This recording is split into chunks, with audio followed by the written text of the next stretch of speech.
Balaji complex, कृषी उत्पन्न बाजार समिती, एटी पाटील चौक मार्गे प्रांत कार्यालय पेण अशी रॅली काढण्यात आली।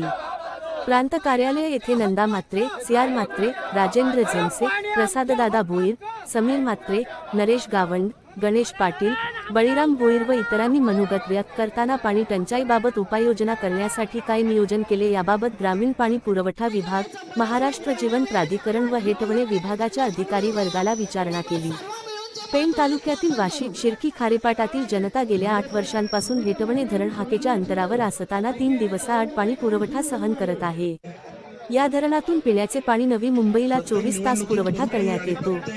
मात्र ज्या शेतकऱ्यांच्या 7-12 उतार्यावर हेटवणे सिंचनासाठी असा शिक्का असताना तसेच या धरणावर प्रथम अधिकार असणाऱ्या खारेपाट भागातील नागरिकांना सिंचनासाठी सोडा पिण्यासाठी पाणी मिळत नाही।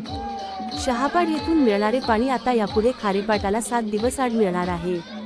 कोट्यवधी रुपये खर्चून योजना पूर्ण झाली, पाणी मुबलक आणि विपुल आहे, तरीही शेवटच्या गाव वाड्यांमध्ये आजही पावसाचे साठवलेले अशुद्ध पाणी पिण्याची वेळ आहे। हे प्रशासन व शासनाचे अपयश असून निवडणुका आल्या की पाणी टंचाईचा मुद्दा उपस्थित केला जातो।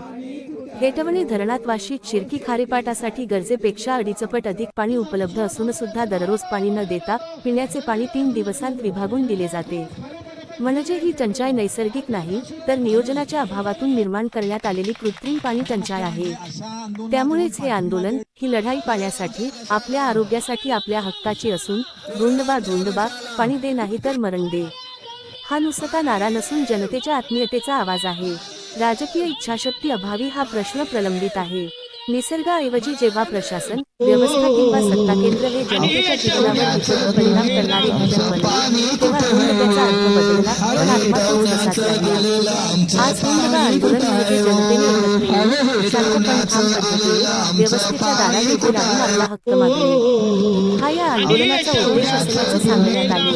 खारेपाट विभागातील प्रत्येक गावातील सर्व पक्ष व कार्यकर्ते, पदाधिकारी व महिलावर परिस्थितीने यावेळी उपस्थित होते।